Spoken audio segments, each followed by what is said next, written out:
Muchas gracias, Cora, gracias a todos por estar ahí.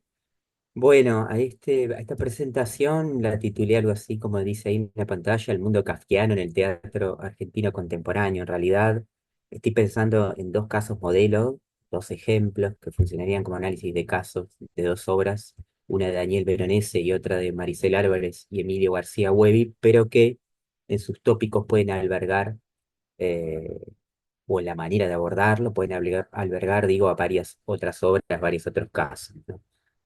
Por un lado, quería empezar hablando y un poco retomando la charla anterior, digo, la idea de cómo pensar lo kafkiano. Entonces me fui al diccionario de la Real Academia Española y bueno, ver cómo lo define y obviamente aparece como toda esta idea de pensarlo en relación a la ficción de Kafka, y también aparece esta idea que justo que lo que se comentaba recién, ¿no? Estas asociaciones con lo absurdo, lo angustiante, lo angustioso, etcétera, ¿no? Quería retomar ahí también, avanzando un poco en esta idea de lo kafkiano, ¿no? De las reflexiones de Eduardo Breyer, que empieza a asociar o asocia lo kafkiano con justamente esta idea, ¿no? De lo angustiante, lo negativo, lo infausto, etcétera, ¿no? Justo lo que se hablaba antes, que era interesante como en tensión, en contraposición, ¿no? Pero digo, esta idea amenazadora, pesadillesca, lo laberíntico, la repetición en las obras que vamos a ver, la repetición o los mecanismos repetitivos, por ejemplo, ocupan un lugar importante, lo absurdo también, ¿no? Y esta idea de lo fatal, ¿no? O lo fatalista, ¿no? Aquello de lo cual no se puede salir, también la idea de la arbitrariedad, la idea de la condena, ¿no? También como una característica, una impronta fuerte. Eh, Me interesa también esta idea de la perplejidad y el asombro, que se menciona acá, y por supuesto la idea de el humor, ¿no? La apelación al humor negro, hablando del humor en Kafka, ¿no? Me parece también importante, estas dos obras lo tienen justamente estas características que señalábamos, y sobre todo tienen mucho humor también. Pero también me parecía importante esta idea de pensar a lo kafkiano desde el lugar de, porque en las dos obras que vamos a trabajar aparece fuertemente esto, ¿no? Estas situaciones de represión bajo regímenes totalitarios y también la idea de, bueno, esta idea tan ya como transitada del aparato burocrático, ¿no? Y la idea de personajes que sufren ese aparato en una serie interminable de trámites, digamos, ¿no? Y aparece ese vínculo con lo siniestro freudiano, ¿no? A partir de ese artículo que Freud desarrolla en 1919, ¿no? O sea, lo siniestro como unido a lo kafkiano y como haciendo centro, haciendo foco en la angustia como un afecto fuerte, ¿no? También. Eh, esa zona pesadillesca vinculada a lo onírico, vamos a ver cómo en las dos obras esto funciona fuertemente, ¿no? Eh, y también, y esto me parece como muy importante, retomando este trabajo, esta tesis que hizo Angélica María Delgadillo Peña, en donde se habla de la mostración al lector de una carácter, de un sesgo absurdo de parte de la realidad, pero también esta idea en donde existe una sombra hacia el espectador, como una tensión hacia el espectador, una sombra en el espectador, pero no tanto en los personajes que viven esa situación, ese universo fabricado, consistente y coherente con sus propias reglas, de una manera no asombrada, sino natural, ¿no? Me parece que esa tensión entre cómo lo ve el espectador, cómo lo ven los personajes, por ejemplo, es muy fuerte en estas obras a las que nos vamos a referir a continuación. Decíamos, ese vínculo, ¿no? Entre lo siniestro y lo kafkiano, esa tensión entre lo familiar y lo que no se vuelve familiar, o lo que a pesar de ser familiar se nos vuelve extraño, se nos vuelve ominoso, ¿no? Esa idea eh, freudiana de aquello que debería o debiendo permanecer inconsciente, en realidad aflora a la conciencia en un momento dado y ahí se vuelve un Heimlich, ¿no? Esta zona como siniestra, ¿no? Entonces, esa tensión entre lo familiar y lo no familiar como algo nuevo, como algo desconocido, pero que en realidad no lo es, ¿no?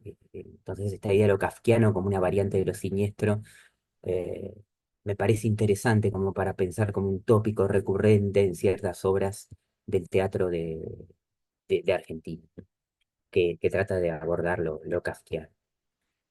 Entonces, me quería como hacer pie o hacer hincapié en Daniel Veronese, que es un dramaturgo y un director de los más destacados, como decimos acá, de la generación de dramaturgos que empiezan a publicar, a escribir, pero también a estrenar entre los años 80, fines de los 80 y principios de los 90 del siglo pasado, que se vincula fuertemente con la poética de dramaturgos muy reconocidos y de generaciones anteriores, como Griselda Gambaro y Eduardo Pavlovsky, y que es un exponente central de esto que la crítica dio en llamar en su momento como nueva dramaturgia argentina, ¿no? O sea, es una generación en la que podríamos incluir a varios exponentes como Javier Daulte, Rafael Spregelburg, Alejandro Tantanian, etcétera, varios otros más que emergen en esos años, en los tempranos 90, y que empieza a trabajar una teatralidad fuertemente intermedial, híbrida,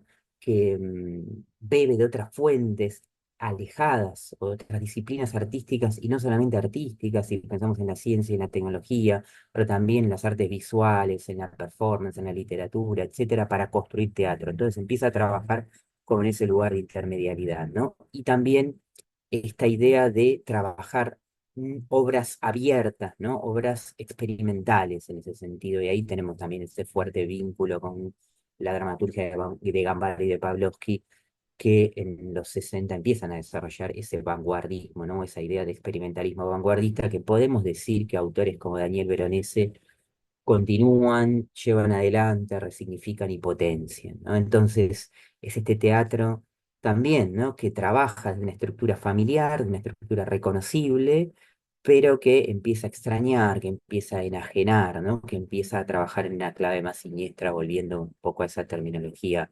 freudiana, y que se ve en esta obra a la que me quería referir. Se podría hablar de cómo esta impronta pesadillesca, kafkiana, etcétera, siniestra, abunda en varias obras de Veronese. Unos viajeros se mueren, por ejemplo, Cámara Gesell, pero bueno, elegí cómo tomar como caso modelo, insisto, pensando se pueden incluir otras obras también, que funcionarían en la misma lógica o en la misma clave, a formas de hablar de las madres de los mineros mientras esperan que sus hijos salgan a la superficie, que es una obra que él escribe en 1994, pero que se estrena unos 3 años después, en el 97, y que se continúa haciendo ya eh, a lo largo y ancho de todo el país, diría, ya en diversos elencos, directores, etc. La anécdota, si se quiere, es como muy clara, ¿no? El desarrollo argumental. Tenemos una madre de 64 años, que se llama Isabel, que es citada por la empresa minera en la que trabajaron su esposo y su hijo, ambos se llaman Luis. Entonces ella llega a esta oficina, ¿no? Ya aparece esta zona de lo burocrático, una oficina, una dependencia de la empresa, porque le dicen que su hijo, Luis, es uno de los posibles seleccionados para la salida de la mina, teniendo en cuenta que ella hace 12 años que no lo veía porque estaba trabajando ininterrumpidamente, estaba literalmente bajo tierra durante estos 12 años. Entonces, en este tiempo no tenía ninguna información sobre el paradero de su hijo. Hay un nivel de historia muy claro también, por el cual se dice que el esposo, también Luis, el esposo de Isabel, había muerto hace varios años a raíz de una explosión en la mina. El trabajo en la mina es todo el tiempo retratado en la obra como algo extremadamente peligroso, terrible y frágil, y aparece todo el tiempo este nivel de acción de Isabel de conservar la esperanza para que, con el fin de que su hijo salga a la superficie, ¿no? Y por eso aparece toda una serie de entramados burocráticos y de citaciones diversas que la empresa le efectúa sin que en realidad haya ninguna información concreta ni certera sobre cuándo, cómo y dónde va a salir y en qué estado se encuentra su hijo. Hay una característica muy importante que está expresada ya en las didascalias inicial de la obra, que tiene que ver con que la oficina en la que transcurre la acción comunica directamente con el foso de la mina. Entonces, la oficina de alguna manera es como una especie de umbral, de puerta de entrada, de fachada, a lo que realmente importa, donde sucede la acción, a donde se encuentran los siniestros, si se quiere, que sería la entrada o directamente el trabajo en la mina, ¿no? Esa sería como la situación de base. Isabel interactúa con dos personajes sumamente siniestros, definidos como el hombre y la secretaria, que desarrollan toda una serie de artilugios, de engaños, de confusiones, una serie de simulacros, una puesta en escena, decimos acá, de gran crueldad, y en donde van a representar una enorme cantidad de personajes, incluso ellos mismos hacen de Luis, de los dos Luises, o sea, de su hijo y de su marido, apelando en todo caso, en esta serie de dobles que van apareciendo, a mínimos cambios de vestuario y de maquillaje. Es decir, pese a lo evidente del engaño, de la farsa, de la ficción, de la impostura, Isabel, sin embargo, cree obstinadamente que se encuentra frente a todos estos personajes, por ejemplo, frente a su médica, etcétera, ¿no?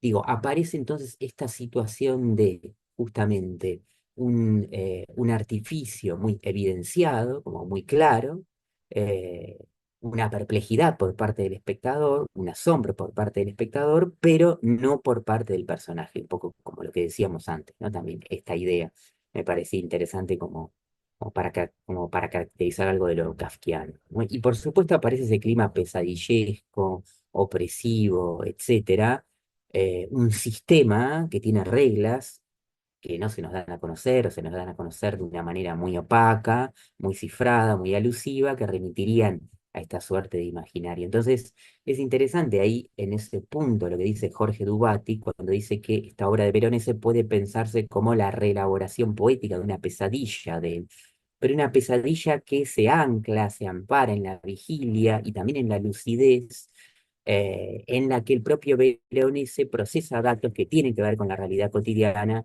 y que tienen que ver con la historia de la nación, con la historia del país, ¿no? Ahí es como muy importante pensar esto que decíamos, la obra se ancla, se estrena, se escribe y se estrena en los años 90 en pleno neoliberalismo, en plena apogeo del neoliberalismo en Argentina, con todo lo que eso implica, y a la vez en pleno momento de desarrollo de las leyes de impunidad, ¿no? A los represores, a los genocidas que habían cometido crímenes de lesa humanidad durante la última dictadura militar. Entonces, podemos pensar que la obra aborda de una manera también un poco indirecta, un poco alusiva, pero al mismo tiempo muy clara el terrorismo de Estado, ¿no? El desaparecido es el minero, es aquel que en este caso fue tragado por las fauces de la tierra, ¿no? Como decimos ahí. Entonces, tampoco es menor que la protagonista de la obra sea una madre y que la palabra madres forme parte del título y ahí se ancla, o para el espectador de la época se hacía era una referencia muy fuerte, tal como dice María Fuckelman, la búsqueda de madres y de abuelas de Plaza de Mayo en relación a hijos y nietos desaparecidos, ¿no? En un momento, insisto, de leyes de impunidad como vigentes, como era, y de indultos, como era la década de los 90 en Argentina.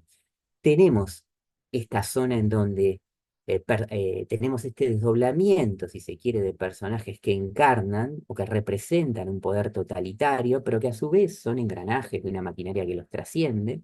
Este es el caso perfectamente del hombre y la secretaria y todos los otros dobles y personajes que ellos a su vez encarnan. Por un lado, pero también tenemos a Isabel, la gran protagonista de la obra, y que desarrolla un rol social muy marcado, como decíamos antes, porque antes que nada, ella es y se define como madre y se define como aquella que busca incesantemente a su hijo. Por supuesto, no lo va a encontrar, nunca lo va a encontrar a lo largo de la obra, sino al revés, ella misma va a ser víctima de sus torturadores, de sus victimarios, que incluso la van a llevar a su propia desaparición. Por eso, la obra termina con el ingreso de Isabel en el pozo, directamente en la mina, con el fin de persistir también en la búsqueda de su hijo y a la vez desapareciendo de ella misma, ¿no? Como con esa doble característica, esa doble tensión. Entonces, en esta obra podemos ver cómo funcionan, por un lado, como decíamos antes, este juego de simulacros, de engaños, de imposturas, de artilugios, etcétera. También la idea de un personaje que es sometido a unos tiempos morosos, unos tiempos muertos, y arbitrarios absolutamente largos, una zona como muy arbitraria, una crueldad, ¿no? Una serie de crueldades, digamos, y la falta de respuestas concretas frente a una situación de búsqueda del personaje protagonista que de alguna manera van remitiendo, como se señaló por distintos lados y en distintos momentos, digo, por parte de la crítica también, a esta transexualidad kafkiana insisto, ¿no? Con esa zona en donde el humor negro y lo siniestro se mezclan, se confunden, ¿no? Porque la obra tiene muchísimo humor también, ¿no? Y eso también es interesante como pensar, ¿no? O vincular o dar cuenta como un rasgo fuerte, ¿no? De esa impronta kafkiana de la obra. Esto en relación a formas de hablar de las madres de los mineros e insisto, ¿no? Hay un caso modelo para pensar la dramaturgia de Daniel Veronese de una manera mucho más amplia y mucho mayor, sobre todo en la producción de él de los 90, ¿no? Que es en este periodo, en los 90 y en los primeros 2000 diría yo, ¿no? En donde está marcado fuertemente por estos rasgos que mencionábamos antes y que podríamos vincular a lo kafkiano. Y después quería pasar al otro caso modelo, mucho más cerca en el tiempo y mucho más, digamos, vinculado a un teatro performático, que es el de el trabajo conjunto, esta dupla artística que conforman Maricel Álvarez y Emilio García Huevi, ¿no? Ahí los presento un poco brevemente. Maricel Álvarez es una actriz muy reconocida de teatro y cine, es una artista multidisciplinaria, trabaja en la dirección, en la coreografía, en la curaduría, trabaja en el cruce intermedial de artes, ¿no? Entre el teatro, la performance, la danza, las artes visuales. Otro tanto ocurre con Emilio García Huevi, que también trabaja en el cruce de lenguajes eh, y que vienen desarrollando también carreras fuertemente transnacionales, fuertemente internacionalizadas, y se puede decir como una zona muy fuerte de sus trabajos artísticos que los abordajes inter y transmediales son una zona clave, una zona central de su producción. No es algo anecdótico, sino al contrario, ¿no? Trabajan fuertemente en esa zona de cruce permanente. No solo, insisto, entre las disciplinas artísticas, sino también haciendo hincapié en la filosofía, por ejemplo, ¿no? En la ciencia, en la tecnología, etcétera. Em, Me quería referir puntualmente entonces, dentro de la vasta producción de ellos, también como un caso modelo de pensar lo kafkiano en el teatro argentino de los últimos años, a esta obra, 65 Sueños sobre Kafka. Ahí vemos una foto del montaje en Buenos Aires. La obra tiene una historia larga en realidad, o por lo menos de varios años, porque en realidad el primer montaje ocurre en la Ciudad de México, cuando la dupla artística de Álvarez y Güey es invitada en 2016 a una residencia por parte del Museo Universitario del Chopo, y en ese contexto se estrena la primera versión, digamos, de 65 sueños sobre Kafka, que se llamaba 65 sueños, perdón, de Kafka según Guattari, ¿no? Que responde, o que respondía, buscaba responder a esta línea temática dada por la curadora de artes vivas del museo, que planteaba la pregunta de qué forma hacemos de este presente un lugar más habitable. Entonces, lo que hacen Álvarez y Güevi es recuperar un libro de Guattari, en donde este psicoanalista, este filósofo muy conocido por haber formado dupla con Gilles Deleuze, revisa sueños de Kafka que están recopilados en sus correspondencias. Hay un primer estreno entonces en 2016, que después les voy a pasar el link porque eso se puede visualizar ese material de una obra, ese montaje en la Ciudad de México de una obra de duración. Hay un segundo momento, acá no lo puse para abreviar, pero hay un segundo momento donde la obra se va a reestrenar en Buenos Aires ya modificada con este título 65 sueños sobre Kafka en marzo del 2020, pero justo ocurre la pandemia, ocurre el confinamiento por COVID. Entonces la obra queda suspendida durante 2 años y sí se puede reestrenar en 2022, pero funciona de otra manera. Ya es una instalación, el concepto de instalación performativa se impone fuertemente. eh, Aparece una serie de intérpretes, performers, personajes, que 10 en total, o sea, hay un aumento de la cantidad de performers de la costa mexicana a la Argentina, que habitan un espacio o un dispositivo escénico plagado de objetos en donde ellos están atrapados y se encuentran a la vez condenados, como decimos ahí, a descifrar una condena o una culpa que desconocen. Entonces aparecen estas reminiscencias muy fuertes a estos dos relatos de Kafka, ¿no? Ante la ley y en la colonia penitenciaria. O sea, no es algo explícito, pero es evidente la referencia. Al respecto, Maricel Álvarez dice algo muy interesante, porque ella dice que, por un lado, hay una zona indeterminada con respecto al lugar donde la obra se desarrolla, ¿no? Porque ella dice podría ser un hogar, una sala de espera, una oficina pública, un hospicio, el purgatorio, ¿no? Todos espacios que están presentes en la obra de Kafka, pero en realidad tampoco hay una definición muy clara, porque puede ser esto y a la vez no, ¿no? Entonces aparece la zona onírica, es una obra fuertemente onírica, bueno, la palabra sueño ya está en el título de la obra, aparece la pesadilla como material de trabajo, como disparador del imaginario, como ella misma dice. No hay textos explícitos de Kafka, no hay una trama que haga referencia a su historia, a su vida, a su obra, etcétera, pero sí hay este universo kafkiano, ¿no? O este inspirarse en lo kafkiano, ¿no? En su legado literario, como ella dice. La escenografía, como decíamos, es central. Ahora voy a mostrar algunas imágenes. El dispositivo escénico cumple un rol fundamental.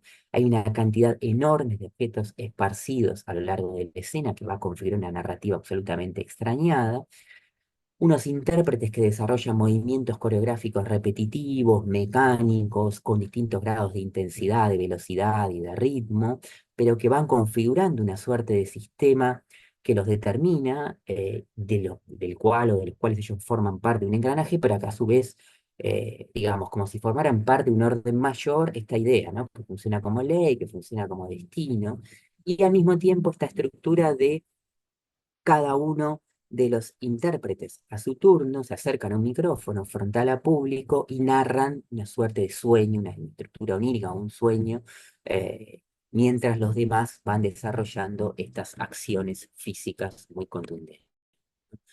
Por otro lado, tenemos a uno de los directores, al propio García Huevi, que encarna a un burócrata que va enunciando una serie de leyes absurdas que de alguna manera funcionarían como una suerte de correspondencia con la formalidad vacua en algún punto que invaden algunos textos kafkianos como el proceso, el castillo, etcétera, ¿no? Entonces hay un sistema bastante sádico, bastante perverso, gobernado por un maltrato hacia el otro, y a la vez esta serie de sanciones que va desarrollando este burócrata déspota que encarna el propio García Huevi cuando los intérpretes transgreden el sistema, ¿no? Entonces aparece un cuerpo, claramente, la obra es tremendamente física, ¿no? Como el eje central que recorre la escena, pero es un cuerpo totalmente cableado, tecnificado, como decimos acá, dominado, disciplinado, ¿no? O sea, un cuerpo mecanizado, un cuerpo repetitivo, un cuerpo que permanentemente va a encontrar su límite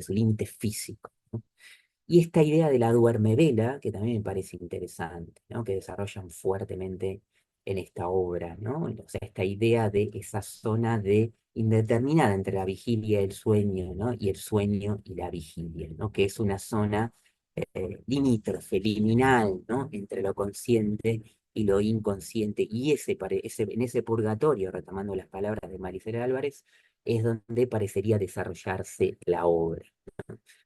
Hablamos de esta idea de que los intérpretes forman parte de un engranaje, de una maquinaria vacía, una maquinaria que no tiene finalidad, que no tiene sentido, y aparece también esta idea, físicamente eso es como muy claro, los intérpretes están separados del público por un alambrado, ¿no? Entonces aparece esta idea de el campo de concentración, ¿no? Aparece ese juego explícito del concepto de lager, ¿no? Que retoman Álvarez y Wade de Agamben, ¿no? El filósofo Giorgio Agamben, ¿no? Que plantea justamente la idea del campo como un nuevo modo de barbarie que se configura a partir de la Segunda Guerra Mundial, la idea de la figura o la metáfora del campo concentracionario que invade, ¿no? Que administra biopolíticamente las vidas contemporáneas, el estado de excepción, ya no justamente como una excepción, sino como la norma, ¿no? La manera en la que se regulan nuestras vidas cotidianas. Entonces, la industrialización de los genocidios tecnificadas, la fabricación de zombies, ¿no? O de muertos vivientes que serían las vidas contemporáneas, ¿no? Esa zona liminal, como decimos ahí, entre lo humano y lo no humano, en la que parecen moverse los performers o los performers de la obra. Entonces, si se quiere, a diferencia de la obra de Veronese, de la que hablábamos anteriormente, en esta obra, y otra vez podemos pensar esta obra como caso modelo de una serie de otras muchas obras,